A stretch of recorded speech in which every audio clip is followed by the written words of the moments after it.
वैसे तो कोर्ट में भीड़ ही रहती है, लेकिन अब अचानक से भीड़ के लोगों की एक आवाज लाने लगी है। लोगों में जज के बारे में बहुत सुनने को मिल रहा है। अरे जल्दी जल्दी यहाँ से निकलो, शाम होते ही यहाँ पर अलग ही माहौल हो जाता है। क्या कह रही हैं बहन जी? अलग माहौल कैसा? और आप यहाँ पर किस लिए आई थी? मैं तो यहाँ पर अपने जमीन के चक्कर में आई थी। खैर वो छोड़िए, यहाँ से बस जल्दी निकलिए, क्योंकि यहाँ पर खिड़की दरवाजे सब बंद होने लगते हैं 5 बजे के बाद। तभी कोर्ट में 5 बजे की घंटी बज जाती है और सारे खिड़की दरवाजे धड़ धड़ करके बंद होने लगते हैं और बाकी लोग अंदर ही फंसे रह जाते हैं। मैंने बोला था ना, देखा आपने किस तरह बंद हो गए। अब जो लोग अंदर होंगे उनका कोई ठिकाना नहीं है कि वो जिंदा वापस आएंगे भी या नहीं, इसीलिए जल्दी से जल्दी भागते हैं यहाँ से सब। हाँ, ठीक बोल रही थी, जल्द से जल्द भागना होगा यहाँ से। लेकिन जो लोग अंदर थे उन्हें अभी बहुत चीजों का सामना करना था। तभी उन लोगों को आवाज आने लगती है। अरे ये कैसी आवाज लग रही है? जैसे बहुत सारे लोग आ रहे हैं। वहाँ देखो, वहाँ कौन खड़ा है? कोर्ट की कार्रवाई तो पूरी हो गई है, फिर वो दोनों वहां क्या कर रहे हैं? वहां देखो, ऊपर ऐसा लग रहा है जैसे किसी के मंत्र में बांधकर किसी को बुला रहे हैं। कृपया कर सब लोग अपनी सीट पर बैठ जाओ। जज साहब पधार रहे हैं। मैं यहाँ से जा रहा हूँ, वैसे ही मैं परेशान हूँ। किसी और की कार्यवाही में मुझे कोई दिलचस्पी नहीं है। जैसे वो आदमी आगे बढ़ता है, धड़ाक करके उसे कोई पटक देता है, जिससे उसके सर से बहुत खून निकलने लगता है। ओह, ये क्या हो रहा है मेरे साथ? ऐसा लगा जैसे मुझे किसी ने उठाकर पटक दिया। मुझे जाने दो, मेरे सर से बहुत खून आ रहा है, मुझे बाहर जाने दो। तभी अजीब सी खामोशी के साथ जज अंदर आते हैं। वो जज कोई आम इंसान नहीं, बल्कि भूतिया जज होता है। आप सभी लोग बैठ सकते हैं और आज की कार्यवाही शुरू की जाए। कैसी कार्रवाई? और तुम कौन से जज हो? हमने तो तुम्हें कभी नहीं देखा है यहाँ पर। कितने दिनों से आ रहे हो? क्या ये सब तुम कर रहे हो? कार्यवाही तो तुम्हें बतानी होगी, क्योंकि मैं फैसला करके ही मारता हूँ। बस मेरा कानून ऐसा है कि इसमें गलत आदमी को सीधा सजाए मौत मिलती है, न जेल न उम्र कैद। पर हम लोगों ने तो कोई गुनाह नहीं किया है, तो तुम हमें किस गुनाह की सजा दोगे? हैं? और ना ही यहाँ पर किसी बड़े केस के लिए आए हैं। हम लोग तो छोटे मोटी चीजों के लिए यहाँ पर आए हैं।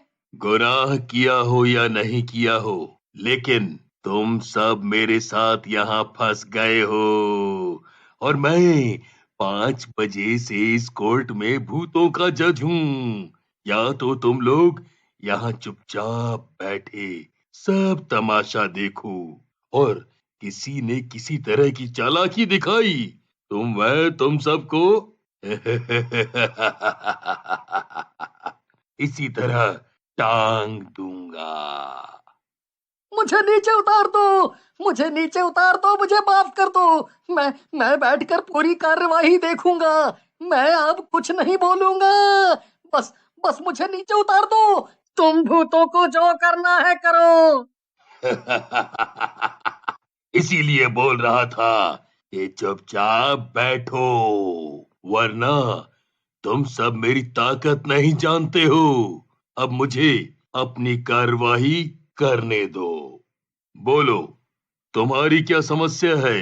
मैं यहाँ पर वही सब सुलझाने के लिए बैठा हूँ।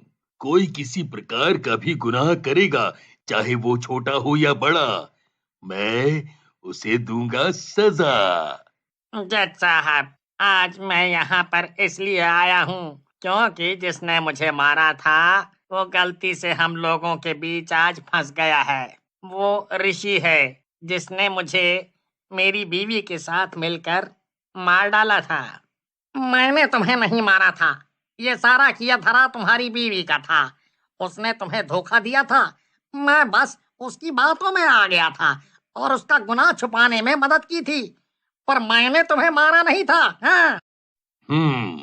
ऋषि को तो सजा मिलेगी ही, क्योंकि उसने अपना जुर्म मान लिया है और उसे इस भूत की बीवी को यहाँ पर लाना होगा और उसे सजा दिलवानी होगी। ऋषि की सजा है कि तुम उसके शरीर में घुसकर उसे अपंग बना दो।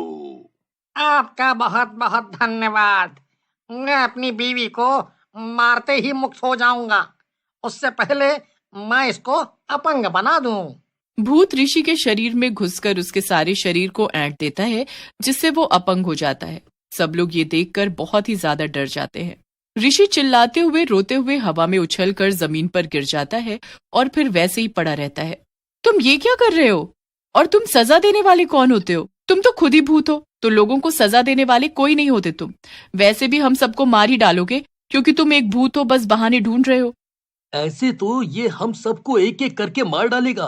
अब तक ये 4 लोगों को मार चुका है। हमें इससे बचने के लिए कुछ सोचना पड़ेगा, या इसे खत्म करने के लिए। पर विकास भाई, आप देख रहे हैं ना कि चारों ओर भूत ही भूत हैं। ऊपर से ये भूतिया जज जो कहीं से भी लोगों को उठाकर पटक दे रहे हैं, क्योंकि उनकी बात नहीं मानी जा रही। और आप इसे मारने की बात कर रहे हैं। कैसे मारेंगे, कैसे मारेंगे? मैंने तो ये भी सुना है कि ये हर रोज 5:30 बजे कोर्ट आ जाता है और सब लोग तब तक चले जाते हैं। मैं बेवकूफ बस यही देखने के लिए आज रुक गया था कि ये बात सच है या नहीं। मेरी फूटी किस्मत। ये क्या फुसफुसाहट की आवाज आ रही है? कौन बात कर रहा है मेरी कोर्ट में? मेरी कार्यवाही के दौरान कोई कुछ नहीं बोलेगा, सिर्फ मैं बोलूंगा और सजा दूंगा। आज तो बहुत ही निडर लोग आए हैं। मेरी ताकत ज्यादा लग रही है इनको डराने में। सनी, क्या तुम मेरा एक काम करोगे? अगर मैं किसी तरह उस जज के पास पहुंच जाऊं तो कुछ किया जा सकता है, लेकिन उसकी नजर से कैसे बचें? अगर तुम उसका ध्यान किसी और तरफ ला दो तो मैं उस तक पहुंच जाऊंगा। ठीक है, मैं कोशिश करता हूं, लेकिन अगर उसने मुझे मार डाला तो क्या होगा? मैं भी क्या इन सब की तरह भूत बन जाऊंगा? चिंता मत करो, तुम्हें कुछ नहीं होगा। अगर हम सच्चाई के साथ सामना करें तो भगवान हमारी मदद करेंगे।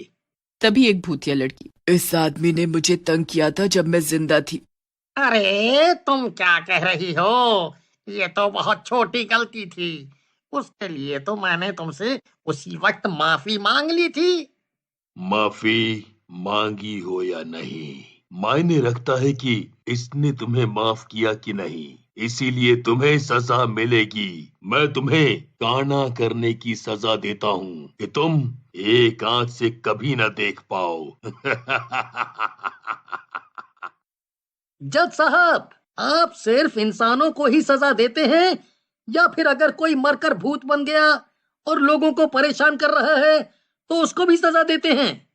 मैं सभी को सजा देता हूँ, पर जो मरकर भूत ही बन गया है उसके लिए क्या सजा? क्यों? अगर कोई किसी के साथ बुरा करके मर गया तो उसे भी तो सजा मिलनी चाहिए। मरने के बाद भी नहीं तो आपका फैसला तो गलत हो जाएगा, है ना? तुमने क्या कहा? मेरा फैसला गलत हो जाएगा?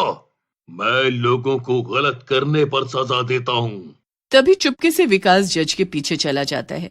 ये लो, अगर तुम ठीक हो और सच्चे हो तो तुम्हें इस लॉकेट से कुछ नहीं होगा, लेकिन अगर तुम बुरे हो तो तुम्हें तुरंत असर पड़ जाएगा।